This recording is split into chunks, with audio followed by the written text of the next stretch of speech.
गणेश, जिस नक्सली लीडर के भागने की बात अभी आप बता रहे हैं, एक बार उसका नाम और बता दीजिए और साथ में ये भी बताइए कि जो नक्सली लीडर भागने में सफल हुआ है उसका इस नक्सली संगठन में ओहदा क्या है, उसकी पोजीशन क्या है, किस लेवल का है, उस पर इनाम कितना है, या वो कितना बड़ा खतरा है जो भाग के जो है बस्तर आपके वापस छत्तीसगढ़ की उसकी तरफ भागा है, बॉर्डर की तरफ भागा है। तो उसके बारे में थोड़ा सा विस्तार से बता दीजिए।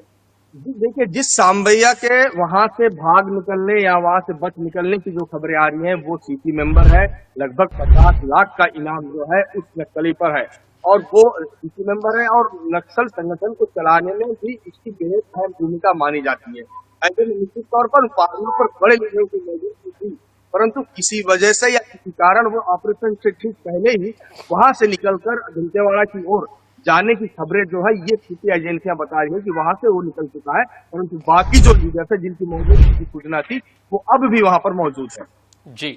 अब चूंकि आपने बताया कि 50 लाख का इनामी है, यानी कि बड़ा नक्सली लीडर है, और बड़ा बड़ा दिलचस्प हो जाता है कि जब हिडमा, देवा और दामोदर जैसे बड़े लीडर अभी भी उस पहाड़ी पर मौजूद हैं, फिर ये कैसे भाग गया? क्या इनके बीच किसी तरह का मतभेद उभरा? क्या उसको अपनी जान का खतरा महसूस हुआ? कैसे वो भागने में सफल हुआ? कैसे इनकी मतलब इनकी जो मनोस्थिति है इस समय, जो नक्सली लीडर हैं जो पहाड़ी पर फंसे हुए हैं, अगर माना जाता है बड़ी एकता होती है इन लोगों में, तो एक आदमी, वो भी 50 लाख का इनामी बड़ा लीडर, निकल के भाग गया, यानी कि कहीं ना कहीं इनके बीच भी मतभेद पैदा हो रहे होंगे अब। देखिए, जो खबरें हमारे पास है, ऑपरेशन शुरू हुआ, ऑपरेशन शुरू होने से लगभग 2 दिन पहले ही,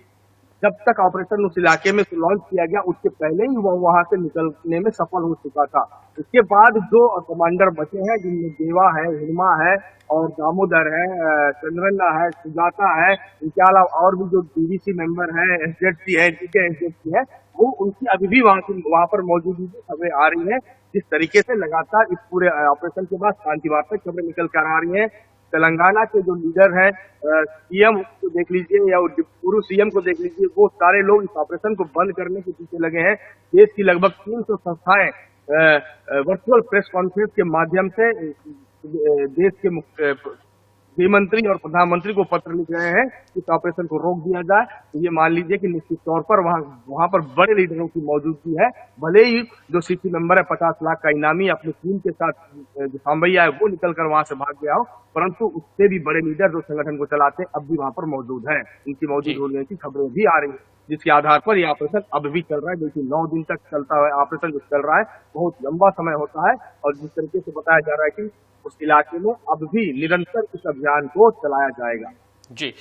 गणेश, यदि कोई नक्सली, वही 50 लाख का इनामी, इतना बड़ा लीडर, यदि घेराबंदी को तोड़कर भागने में सफल हो रहा है, यानी कि कहीं ना कहीं घेराबंदी कमजोर पड़ रही है, और जिस तरह से बीते 24 से 48 घंटे में तेलंगाना की ओर से राजनीति शुरू हुई है, तो जाहिर तौर पर कहीं ना कहीं छत्तीसगढ़ के सुरक्षा बल अकेले पड़ते नजर आ रहे हैं। क्या इसी का नतीजा है कि घेराबंदी कमजोर हुई है और जो 50 लाख का इनामी भागने में सफल हुआ? देखिए, मैं पहले भी बता चुका हूं कि ऑपरेशन शुरू होने से पहले ही वो वहां से निकल चुका था। जी, किसी भी नक्सली नेता ने या फिर कोई भी नक्सली लीडर जवानों के घेरे के तोड़कर अब तक वहां से नहीं निकल पाया। जी, इस ऑपरेशन के शुरू होने से पहले ही वहां से निकल चुका था, क्योंकि देखिए, वो ऑपरेशन हो सकता है उस इलाके में कुछ बड़े लीडरों की काफी समय से वहां पर मौजूदगी थी और ये भी वहां पर रहा हो। और देखिए, संगठन इस समय के बेहद जो है दबाव में है, तो कहीं ना कहीं वो एक दूसरे संपर्क करने की कोशिश करते हैं, संपर्क हो नहीं पा रहा है क्योंकि फोर्स का और सरकार का नक्सलवाद पर नक्सल पर बहुत बेहतर और तरीके से दबाव बना हुआ है और वो ऑपरेशन शुरू होने से पहले ही वहां से निकल चुका है। लेकिन जब से ऑपरेशन शुरू हुआ है, जब से जवानों ने उस पूरे इलाके को घेर रखा है, कोई भी नक्सली नेता, इवन सीसी मेंबर और बड़ी लीडर को छोड़िए, मिलिशिया कैडर तक के जो लोग हैं वो वहां से निकलने में अब तक कामयाब नहीं हो पाए। जी, जी गणेश।